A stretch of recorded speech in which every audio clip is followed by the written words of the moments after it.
Alors pour ouvrir cette soirée, cette conférence dédiée aux technologies de rupture, au deep tech comme on dit, on ne s'est pas posé longtemps la question de savoir qui inviter. On s'est dit, quelqu'un capable de nous expliquer l'essentiel de cette croissance exponentielle, c'est pas facile à faire. Il faut un bon professeur capable de rendre quelque chose de très compliqué, très simple.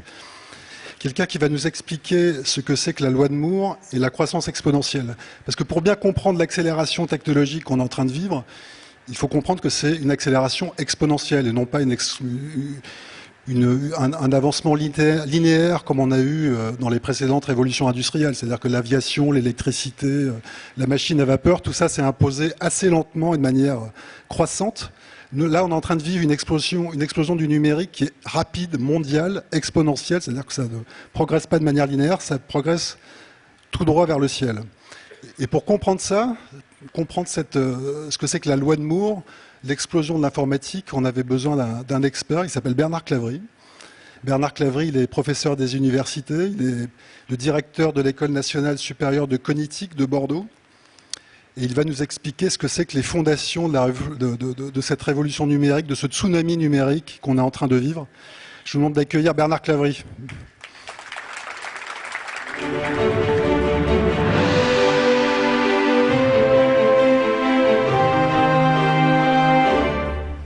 Bon, bonjour à tous. Je ne sais pas si je serai à la hauteur des attentes, en tout cas du défi qui vient d'être lancé par David Angevin et par François Vincent. Mais on m'a posé une question, c'est l'intelligence artificielle, le futur aura-t-il encore besoin de nous? Alors je vais vous rassurer tout de suite, je ne répondrai pas à cette question. D'abord parce que la réponse pourrait être pessimiste et je n'ai pas envie de tomber dans le pessimisme. Je pense qu'au contraire, et ça a été évoqué tout à l'heure un petit peu par François Vincent, nous sommes devant des révolutions technologiques dont nous n'avons aucune idée, qui vont bouleverser le monde, et je crois que c'est excessivement bien pour l'humanité. Nous sommes dans un moment de l'humanité qui va pouvoir bénéficier vraiment de manière extraordinaire et rapide de tout ce qu'on appelle les NBIC, que vous êtes ici depuis maintenant 2 jours. Pour ceux qui sont ici, vous avez vu les conférences qui ont parlé des NBIC. Tout à l'heure, nous aurons un débat avec l'Université du Futur pour parler de tout cela. En tout cas, ce que l'on peut dire et ce que l'on peut comprendre, c'est que à l'issue de ce que vous avez vu dans le film, il y a une espèce de sentiment. Ce sentiment, c'est quoi? C'est le sentiment de l'accélération. Je ne sais pas si vous avez vu le film, ça commence très doucement, puis ça s'accélère jusqu'à un point de rupture qui est celui de Turing. Et à partir de ce moment-là, les choses s'accélèrent de plus en plus et ne s'arrêtent plus de s'accélérer. C'est cette loi systématique, d'accélération systématique, qui gère en quelque sorte l'évolution des technologies. Je peux avoir la première slide, s'il vous plaît? Bon, voilà. Alors, si on commence, vous savez, les hommes aiment bien les courbes et les professeurs d'université encore plus, parce que c'est ce qui leur permet d'argumenter et d'essayer de faire comprendre un petit peu les choses. Alors, si on regarde un petit peu l'évolution de ce qu'on appelle la cognition, autrement dit, de l'intelligence naturelle, l'intelligence naturelle des animaux, eh bien, on s'aperçoit que cette intelligence naturelle augmente petit à petit. Et elle augmente selon une espèce de courbe que l'on suppose être exponentielle. Mais vous voyez bien que cette augmentation est assez lente.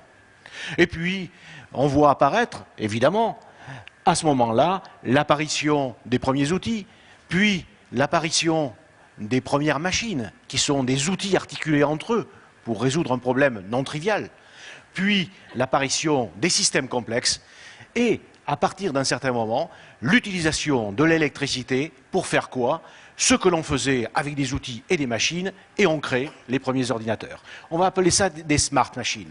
Autrement dit, des machines qui sont des machines d'intelligence, des machines à penser, en quelque sorte. Et on s'aperçoit que depuis les premiers ordinateurs, la slide suivante, s'il vous plaît. Ah, ben voilà, d'accord, très bien. Alors la slide suivante, là voilà, eh bien on s'aperçoit que les outils, les machines, les systèmes complexes, donnant les ordinateurs, ces ordinateurs qui sont des machines intelligentes, ne nous trompons pas, qui font comme si elles étaient intelligentes. C'est une analogie lorsqu'on parle de machines intelligentes.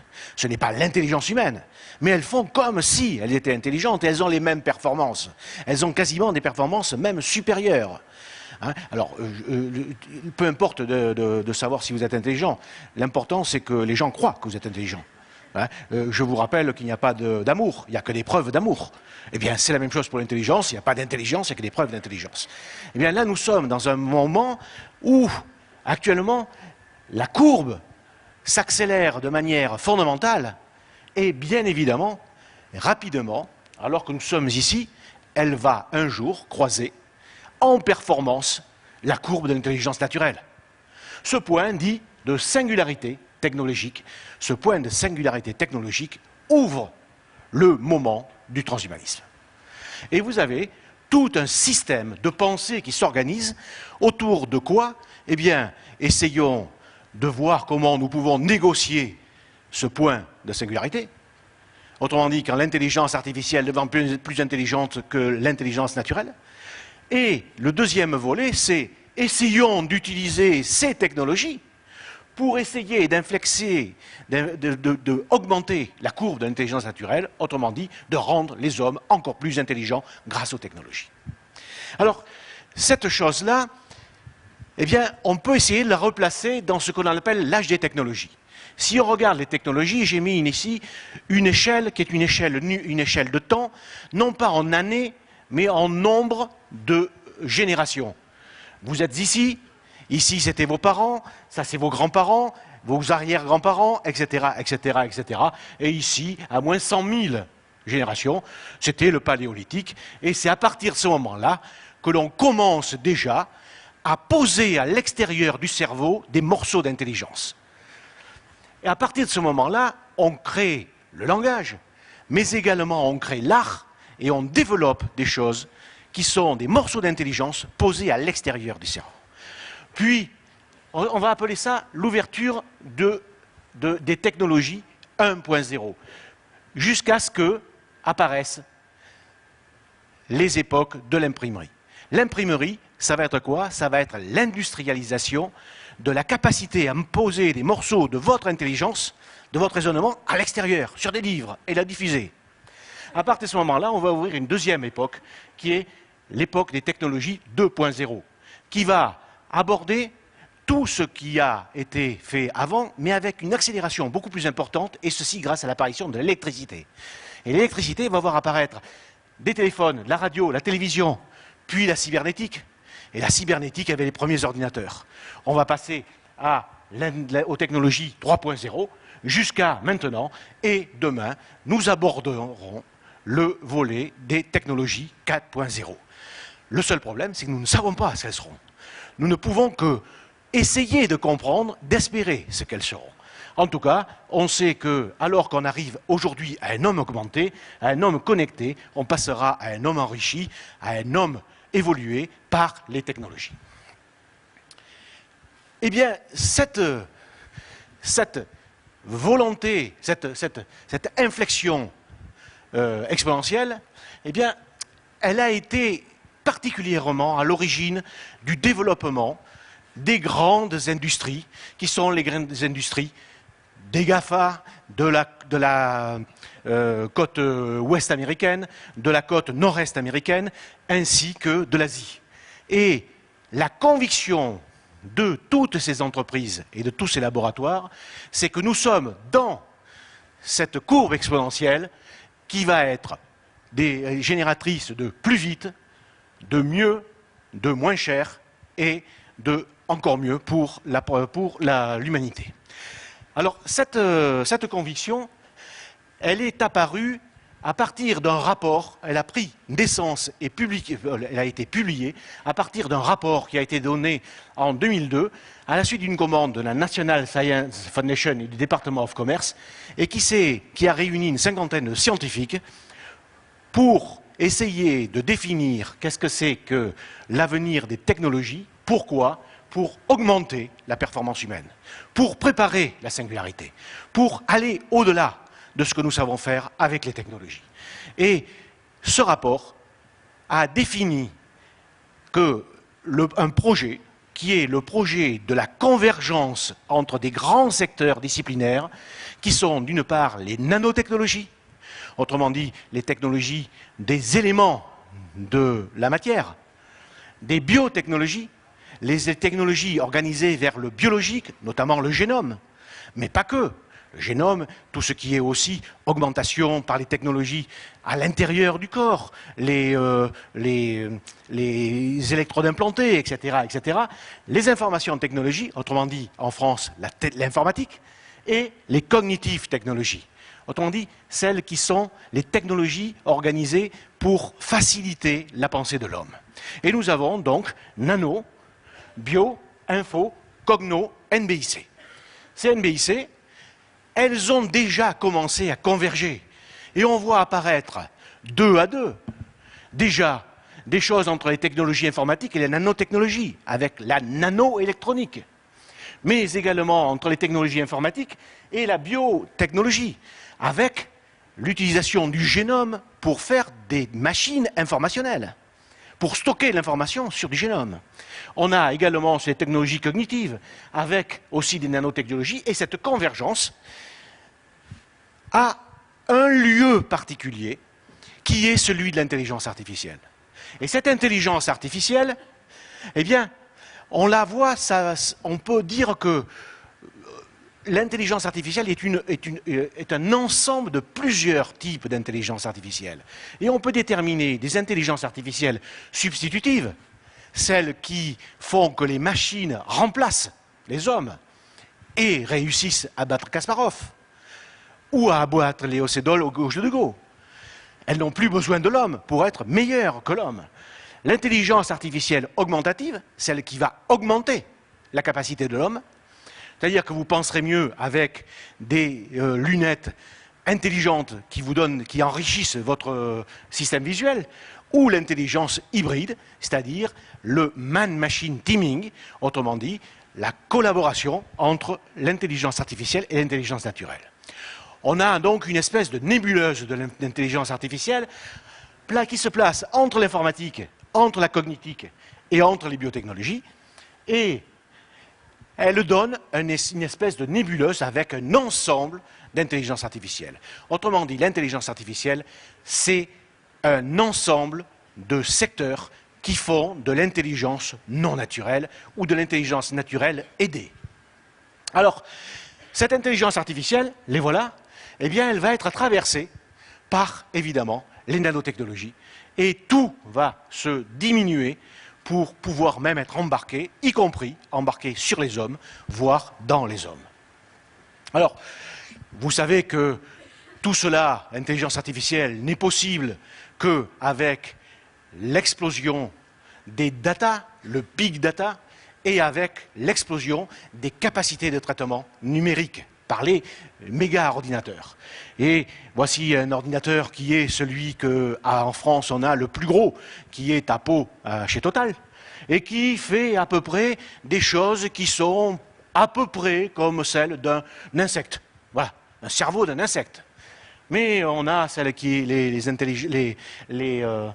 superordinateurs européens, américains, et les superordinateurs chinois, qui sont les plus puissants du monde, et qui, actuellement, peuvent faire comme s'ils étaient aussi intelligents que des souris. Mais pourquoi voulez-vous que ça s'arrête?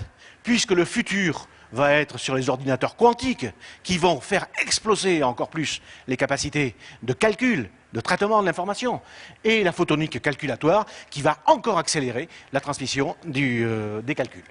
Eh bien, tout cela nous amène à 3 grands secteurs. Le secteur du numérique avec les supercalculateurs, le secteur, et j'en parlerai un petit peu tout à l'heure, des robots, autrement dit des machines qui sont à côté et qui font comme si elles étaient des hommes, et des hommes qui sont hybridés avec des technologies.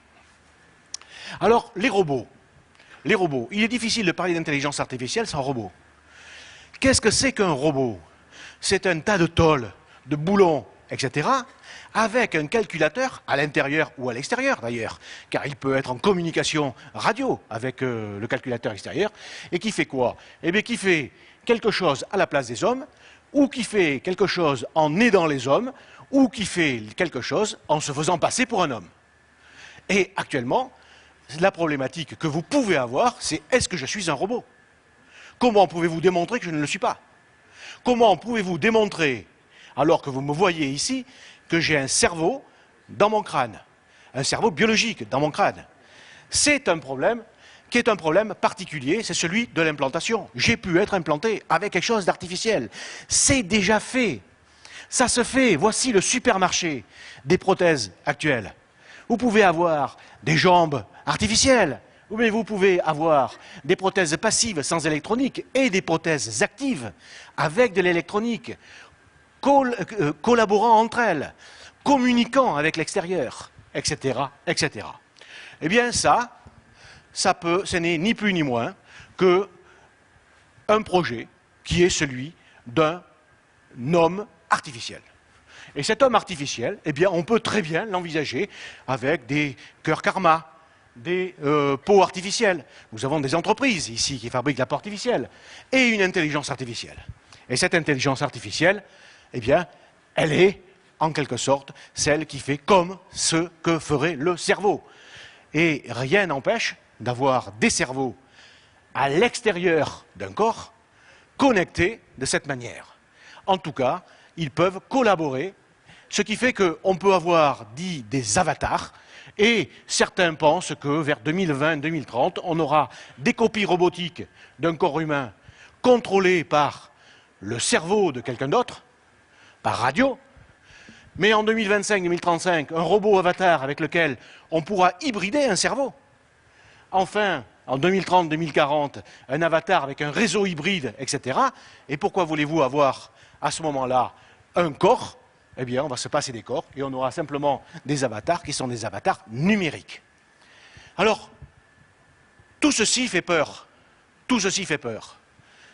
Je vous assure, il n'y a pas de quoi avoir peur, car dès qu'il y a un progrès exponentiel, nous sommes face à cette problématique. C'est-à-dire que le changement technologique est toujours plus rapide que l'acceptation sociale, que la progression marchande, ou évidemment que l'évolution juridique, avec le temps que les juges se mettent à penser ce qu'il devrait être de bien pour la société. Alors évidemment, nous avons quoi? Une augmentation de la différence. Et c'est cette augmentation de la différence qui fait qu'actuellement, on observe des résistances.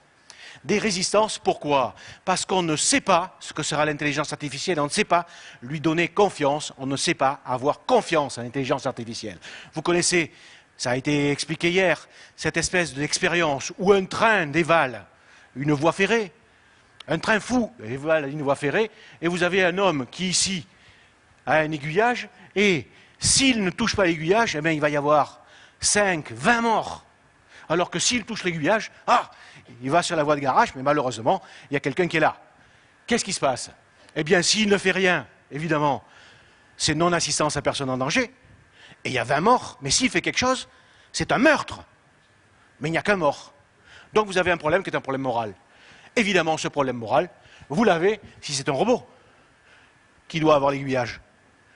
Comment vous allez le programmer? Qui va le programmer? Comment va-t-il expliquer ce qu'il va faire? Comment va-t-il justifier de sa décision? Puisque ce sera un robot. Et là, nous avons un vrai problème, qui est celui de la délégation et de la responsabilité. Et cette délégation, cette responsabilité, elle est déjà parmi vous. Est-ce que la voiture autonome va écraser 20 personnes ou elle va vous tuer en tant que conducteur? Autrement dit, 20 d'un côté, 1 de l'autre. Mais est-ce que vous allez acheter une voiture qui risque de vous tuer? Comment va-t-elle justifier le fait qu'elle vous met en danger? Et ce problème-là, évidemment, nous allons l'avoir très rapidement avec les systèmes d'armes. Les systèmes d'armes, évidemment, c'est exactement le même problème. Donc nous avons là des problèmes qui sont des problèmes éthiques fondamentaux, et Mme Parly l'a assuré, la France ne construira pas d'armes létales autonomes. Les systèmes d'armes létales autonomes ne seront pas construits en France. Mais évidemment, nous aurons d'autres problèmes. Et ces problèmes, ils engagent quoi? Au niveau social, ils engagent 4 positions. La première position, c'est celle que l'on appelle des néoludistes. ceux qui ne veulent pas entendre parler du problème. Non, non, non, cassons les machines plutôt que les laisser devenir autonomes. Vous connaissez des gens comme ça, il y en a plein. Le deuxième, c'est contrôler. Ah non, non, on va laisser faire, mais on va mettre des flics derrière tous les chercheurs, tous les scientifiques, etc. Le problème, c'est que la compétence de la police s'arrête à la frontière. Troisièmement, c'est, bon, de toute façon, laissons faire, c'est pas mon problème. Après moi, le déluge. Et le quatrième, dans lequel s'engage d'ailleurs notre gouvernement, c'est essayer de favoriser, en prenant en compte tous ces facteurs et en maintenant notre état d'avancement de la science au niveau de la compétition internationale qui ne va pas s'arrêter.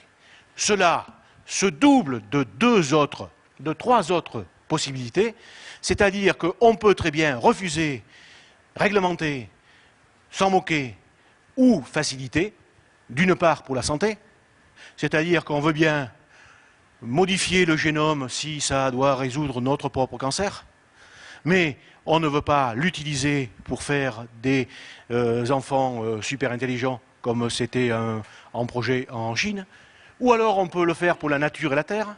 On peut essayer de trouver des technologies pour dépolluer, pour supprimer le continent de plastique, ou alors pour la morale et pour augmenter la culture de l'homme, ou au contraire, pour faire de la rentabilité et dans une morale post-libérale. Voilà, je vois qu'on fait des signes pour que j'arrête, alors ça tombe bien. Voilà quelques idées sur l'IA, l'autonomie et le futur, des questions éthiques évidemment vertigineuses. Je crois qu'il ne peut pas y avoir d'intelligence artificielle dans les laboratoires d'informatique seuls. Elle doit être croisée avec de l'éthique, des juridiques et évidemment toutes les sciences humaines et sociales. Alors, je ne sais pas si l'IA du futur aura besoin de nous, mais ce dont je suis persuadé, c'est que le futur aura besoin de vous.